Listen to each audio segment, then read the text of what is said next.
আসসালামু আলাইকুম। আশা করি আপনারা সবাই ভালো আছেন, কিন্তু ছাত্ররা কি ভালো আছে?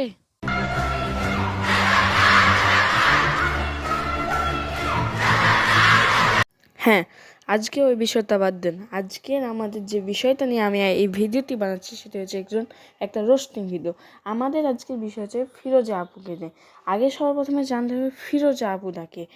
মেইনলি ইনি হচ্ছেন আমার এই ফ্রেন্ডের ফ্রেন্ড। আমি স্টিল বলতেছি এনার উপর ভিডিও বানানোর কোনো ইচ্ছা ছিল না, তাও আমি বানাইতেছি কারণ তিনি খুব বড় সেলিব্রিটিও নন। তাহলে আমি আবার কি? সে আমারও সমবয়সী হতে পারে, তোমারও সমবয়সী হয়ে থাকতে পারে। আচ্ছা, এখন মূল বিষয়ে ফেরা যাক। এই বেদা, তা তুই এতক্ষণ কি বক বক করতেছিলি? আরে ভিডিওর টাইম বাড়ানোর জন্য। ভিডিওটা অনেক ছোট হয়ে যাবে, তো তাই একটু ভাবলাম বক বক করে টাইমটা বেরিয়ে দিই।